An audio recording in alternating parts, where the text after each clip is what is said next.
Hello everyone, welcome back to Ninja Prep. This is Kapil Goyal, your educator and mentor for PG physics. एकदम नई series start की है मैंने आप लोगों के लिए। क्या है, यूनिवर्सिटी के कोर्सेज वगैरह जो है वो मैं ऑलरेडी लास्ट ईयर बता चुका हूँ, तो इस बार भी बताऊंगा, तो वही सब चीज़ें रहने वाली है।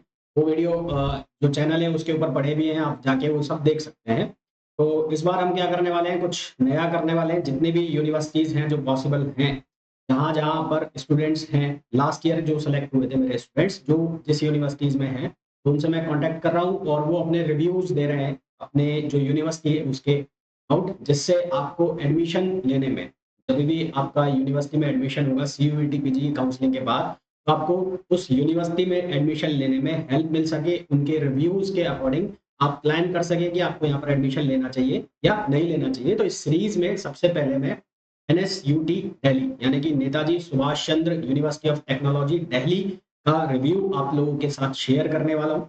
हम इस वीडियो के अंदर ये जानेंगे कि क्या इस यूनिवर्सिटीज़ के प्रोज़ हैं और क्या कॉन्स हैं, और फिर आप लोग डिसाइड करिएगा कि आपके जो मार्क्स हैं इसके अकॉर्डिंग आ रहे हैं और आपको यहाँ पर एडमिशन लेना चाहिए या नहीं लेना चाहिए। चलिए स्टार्ट करते हैं। वीडियो को स्टार्ट करें उसके पहले, यदि आप लोगों ने अभी तक भी चैनल को सब्सक्राइब नहीं किया है तो प्लीज़ चैनल को सब्सक्राइब कर दीजिए, वीडियो को लाइक कर दीजिए और शेयर ज़रूर कर दीजिए। हालाँकि जब ये रिव्यू मैं दे रहा हूँ तो मैंने इंसिस्ट किया था मेरे स्टूडेंट को कि वो वीडियो बनाकर भेजें तो वो ज़्यादा बेटर होगा। पर अब कई स्टूडेंट्स जो हैं वो शर्माते-वर्माते हैं, तो वो नहीं बनाया। चलिए ठीक है, फिर भी कोई बात नहीं। सबसे पहले स्टूडेंट का मैं इंट्रोडक्शन दे दूँ। अली बहादुर ज़ैदी, दिल्ली के ही रहने वाले हैं। लास्ट ईयर सीयूईटी पीजी के 2023 के एग्ज़ाम से इनका यहाँ पर सिलेक्शन हुआ था। 141 इनके मार्क्स थे। ओबीसी के अंदर इनका सिलेक्शन हुआ था। पहली लिस्ट में इनका सिलेक्शन हो गया। यानी कि लास्ट ईयर जो कट ऑफ गया था एनएसयूटी का, बहुत कम तक भी गया था। ईडब्ल्यूएस में 90 मार्क्स पर भी सिलेक्शन हो गया था, लास्ट ईयर की भी बात। इस ईयर भी रहेगा तो कम ही, पर इतना नहीं जाएगा जितना लास्ट ईयर था। तो इस बार भी आपको 100 के आसपास पे मिल जाएगा ईडब्ल्यूएस में, लास्ट तक कट ऑफ में भी। यहाँ पर जो कोर्स अवेलेबल होते हैं वो कौन-कौन से होते हैं? एमएससी फिजिक्स, जिसके अंदर 60 नंबर ऑफ सीट्स हैं, MSc chemistry 60 number of seats हैं, MSc mathematics 60 number of seats हैं। यहाँ फीस जो है वो क्वाइट हाई रहती है ना। ये और दिल्ली टेक्नोलॉजिकल यूनिवर्सिटी जो है, इन दोनों में फीस आपको हाई मिलेगी। 42,000 पर ईयर आपको फी मिलेगी। तो अगर फी कोई इश्यू नहीं है तो आप इस यूनिवर्सिटी को देख सकते हैं अगर आपके मार्क्स कम हैं। स्टेट गवर्नमेंट की यूनिवर्सिटी है, सेंट्रल यूनिवर्सिटी नहीं है। ठीक है? फिर बोल रहा हूँ, स्टेट गवर्नमेंट की यूनिवर्सिटी है, सेंट्रल यूनिवर्सिटी नहीं है। तो अब बात कर लेते हैं कि क्या रिव्यूज़ हैं। सबसे पहले हम बात कर लेते हैं प्रोस की। तो कुछ क्वेश्चनायर थे मेरे कुछ क्वेश्चन्स थे। उनके रिप्लाई में ये आंसर्स जो हैं उन्होंने दिए, मैंने यहाँ सब टाइप कर कर आगे लिखे हुए हैं। तो सबसे पहले हम बात कर लेते हैं इंफ्रास्ट्रक्चर की। तो इंफ्रास्ट्रक्चर में आप इसका नेट पर भी चेक कर सकते हैं, इवन जो फोटोग्राफ्स वगैरह है वो भी देख सकते हैं गूगल करके। तो इंफ्रास्ट्रक्चर के मामले में 10 आउट ऑफ 10, बहुत ही मस्त कैंपस है, एकदम मज़ेदार, मज़ा आ जाएगा कैंपस में जाकर। एकदम ग्रीन एंड क्लीन कैंपस मिलेगा। तो इंफ्रास्ट्रक्चर के मामले में तो बहुत ही तगड़ा है। यहाँ पर लैब्स वगैरह जितने भी डिपार्टमेंट्स हैं सब वेल मेंटेन्ड। फैकल्टी जो है वो सारे के सारे एक्सपीरियंस फैकल्टी है, सपोर्टिंग फैकल्टी है, यंग फैकल्टीज़ हैं, और भी फैकल्टीज़ जो हैं वो लगातार रिक्रूट की जा रही है। कुछ डिपार्टमेंट्स लाइक फिजिक्स डिपार्टमेंट अभी बहुत ज़्यादा पुराना नहीं है, 2 साल से ही, पिछले 2-3 साल से चल रहा है। इसलिए फिजिक्स डिपार्टमेंट में लगातार डेवलपमेंट चल रहा है। लगातार वहाँ पर नई फैकल्टीज़ का रिक्रूटमेंट हो रहा है, तो फैकल्टीज़ जो है वहाँ पर इंक्रीज़ हो रहा है। लैब्स की अगर बात करें तो लैब्स बहुत ही अच्छे हैं। इनके अंदर सभी वेल मेंटेन्ड इक्विप्ड हैं। जितने भी इक्विपमेंट्स हैं यहाँ पर वो सारे अवेलेबल होंगे, और भी जो इक्विपमेंट्स हैं अकॉर्डिंग टू रिक्वायरमेंट्स लगातार मंगाए जाएँ। क्लास की फ्रीक्वेंसी और क्लास शेड्यूल की बात की जाए तो क्लासेस यहाँ पर रेगुलर होती हैं। साथ ही साथ 75% अटेंडेंस मेंटेन करना ज़रूरी है। ये कैसे मेंटेन होती है इसको हम आगे बात करेंगे। यहाँ पर ये ध्यान रखना है, 75% अटेंडेंस मेंटेन करना ज़रूरी है। एक्स्ट्रा एक्स्ट्रा को-करिकुलर एक्टिविटीज़ और इसके अलावा कल्चरल फेस्ट वगैरह यहाँ पर चलते रहते हैं। रीज़न भी कि ये इंजीनियरिंग कॉलेज भी है, तो यहाँ पर बीटेक, एमटेक कोर्सेज़ भी चलते हैं। तो वो सारी facilities, extra co-curricular activities, fest वगैरह जो है वो यहाँ रेगुलर चलते रहते हैं। हॉस्टल फैसिलिटी अवेलेबल है, हॉस्टल मिल जाते हैं, पर हॉस्टल भी एक्सपेंसिव होते हैं। अ, फूड के साथ, यानी कि मेस के साथ अप्रॉक्सिमेटली 50,000 रुपए आपको सालाना यहाँ पर पड़ता है। तो टोटल 1 साल का खर्चा यहाँ पर 90,000 के आसपास आपका पड़ जाता है। और आपका लिविंग कॉस्ट अलग हो तो फिर उसके बाद 50-60 हज़ार अगर आपके लिविंग कॉस्ट, या 10-20 हज़ार आपके लिविंग कॉस्ट की बात करें, तो लगभग 1 लाख रुपए के आसपास आपका 1 साल का खर्चा पहुँच जाता है।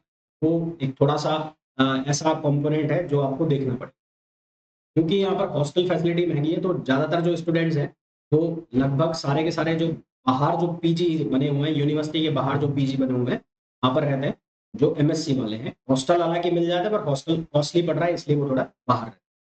फिर अगर हम बात करें प्लेसमेंट, यहाँ पर प्लेसमेंट फैसिलिटी आपको मिल जाती है क्योंकि ये एक इंजीनियरिंग कॉलेज है, तो इंजीनियरिंग के जो बच्चे हैं उनके प्लेसमेंट के साथ इनको भी अलाउ कर देते हैं।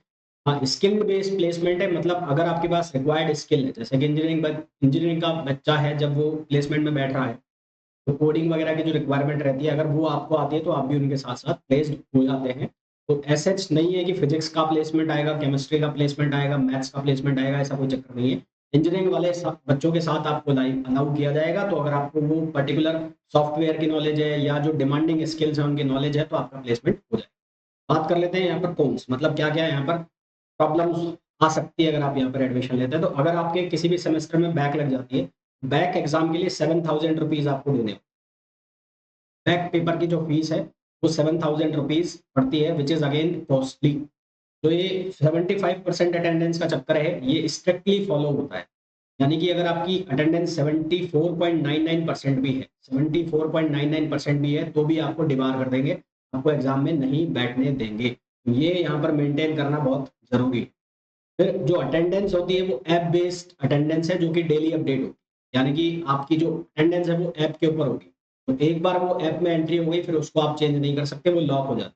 यानी कि उसको मैनिपुलेट नहीं किया जा सकता। जैसे कि अगर रजिस्टर बेस्ड अटेंडेंस होती है तो उसमें टीचर से जाके बात करके, फैकल्टी से बात करके उसको आप चेंज करवा सकते हो। यहाँ पर ऐप बेस्ड है तो वो चेंज नहीं होती है, एक बार लॉक हो गया जो हो गया। मिड सेमेस्टर एग्ज़ाम्स होते हैं, यानी कि जो सेमेस्टर एग्ज़ाम है उसके पहले मिड सेमेस्टर एग्ज़ाम होते हैं, जिसके मार्क्स काउंट किए जाते हैं। यानी कि जो इंजीनियरिंग का सिस्टम है जिसमें मिड सेम फर्स्ट जो चलते हैं, वो यहाँ पर भी फॉलो होते हैं। तो मिड सेम अलग हो गए, फिर उसके बाद सेमेस्टर एग्ज़ाम अलग हो गए, तो वो हालाँकि एक अच्छी बात है, पर आप आपको लग सकता है कि यार बहुत ज़्यादा एग्ज़ाम्स वगैरह हो रहे हैं और बहुत ज़्यादा जो क्लास है उसकी जो अटेंडेंस पॉलिसी है वो बहुत ज़्यादा, वो क्या बोलते हैं, टिपिकल है, वो स्ट्रिक्टली फॉलो आपको करनी पड़ेगी। दिल्ली के बाहर के जितने भी स्टूडेंट्स हैं, क्योंकि स्टेट गवर्नमेंट का कॉलेज है, तो दिल्ली के बाहर के जितने भी स्टूडेंट्स हैं वो सारे जनरल काउंट।